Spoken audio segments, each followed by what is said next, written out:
Assalamualaikum warahmatullahi wabarakatuh. Perkenalkan, nama saya Indah Anjarsari dengan NIM 2006051100037 dari kelas Praktikum Struktur Data B. Di sini saya akan mempresentasikan beberapa soal pada praktikum yang pertama mengenai array. Nah, soal yang pertama yaitu tuliskan listing untuk metode insert untuk menyimpan elemen array secara berurutan atau order. Nah, di sini kita sudah punya metode insert metode insert dengan parameter inValue. Nah, value ini kita gunakan untuk memasukkan nilai yang kita inginkan. Nah, ini adalah nilai-nilai yang kita inginkan dan ini kan masih acak sehingga kita butuh metode insert untuk mengurutkannya. Dan nilai-nilai tadi bertipe integer. Kita langsung saja masuk ke contoh yang pertama. Misal kita masukkan nilai yang pertama yaitu 80.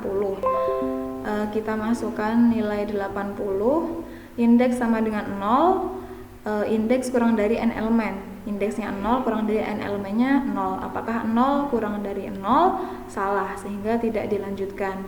Kemudian masuk ke sini, for h sama dengan n elemennya 0 sehingga h sama dengan 0, h lebih dari indeks 0 lebih dari indeksnya adalah 0. Apakah 0 lebih dari 0? Salah, sehingga ini juga tidak dilanjutkan. Nah, kemudian kita masuk ke sini. Array indeks yang ke 0 tadi kita beri nilai yang kita masukkan yaitu 80, sehingga indeks ke 0 nilainya 80. Kemudian n elemennya di increment, sehingga di sini n elemennya menjadi 1. Nah, selanjutnya kita masukkan nilai 90 misal. Kita masukkan 90, indeks sama dengan 0, indeks kurang dari n elemennya sekarang 1, apakah benar?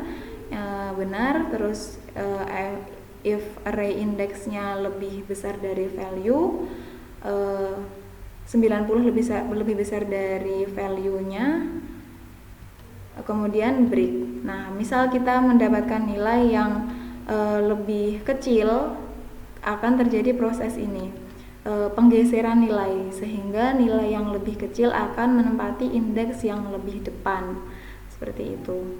Ini karena waktunya terbatas. Kemudian kita masuk ke contoh selanjutnya, soal selanjutnya yang nomor 2. Tuliskan listing untuk metode find yang mengimplementasikan binary search. Nah, ini adalah metode find dengan binary search.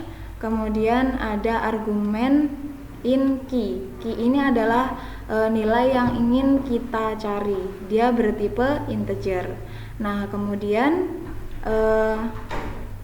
dia bertipe integer. Nah, nilai yang kita cari di sini adalah 0. Kemudian kita masuk ke perulangan while ini. Kita mencari, sebelumnya startnya adalah nilai awal, itu adalah 0. Kemudian n adalah nilai atau batas tinggi, batas akhir, sama dengan array.length min 1, sehingga array.length ini adalah panjangnya adalah panjangnya array ini adalah 10 min 1, sehingga nilainya adalah 9. Nah, kita masuk ke sini, in middle sama dengan start plus n min start bagi 2. Startnya adalah 0, n-nya tadi adalah 9, min startnya adalah 0, 9 kurangi 0, 9 bagi 2 adalah 4,5. Karena ini bertipe integer, sehingga nilainya dibulatkan menjadi 5. Kemudian kita cek apakah array kelima sama dengan kunci. Kita cek, mohon maaf karena NetBeans saya tidak bisa di run, tapi saya sudah mengcapture. Ini adalah yang kelima, 0, 1, 2, 3, 4, 5. Nilainya adalah 70. Apakah 70 sama dengan key-nya kan 0? Tidak. Maka kita masuk ke sini. Array middle lebih dari key. Array middle-nya kan 70, key-nya 0, lebih dari benar. Kemudian n sama dengan middle min 1. Middle-nya tadi adalah 5, min 1, 4. Nah, 4 ini kita masukkan ke atas sini, sehingga prosesnya berulang lagi. Start tetap 0, plus n-nya adalah 4, kurangi startnya 0, sehingga 4 dibagi 2 adalah 2. Kemudian array middle sama dengan key. Kita cek indeks kedua 0, 1, 2 adalah 30. 30 sama dengan key adalah salah. Karena key-nya adalah 0, sehingga kita masuk ke perulangan selanjutnya. Array middle yaitu 30 lebih besar dari key, benar, sehingga masuk ke sini. 2 kurangi 1 adalah 1, sehingga kembali lagi ke sini dan prosesnya berulang terus menerus sampai ditemukan yang dicari. Dalam hal ini adalah key-nya adalah 0. Kemudian kita masuk ke yang ketiga. Sekali lagi mohon maaf karena NetBeans saya ini tidak bisa di run, ini tetap running seperti ini. Habis itu ini ada beberapa kelas yang saling berhubungan atau inheritance. Kita punya instant variable dengan name, variabel name, nama asal, name adalah tipenya long, kemudian string, kemudian asal juga string. Nah, habis itu kita punya metode mahasiswa long name, string nama, string asal, kemudian ada display mahasiswa untuk menampilkan mahasiswa, dan get name untuk menampilkan name. Kemudian kita ada data array.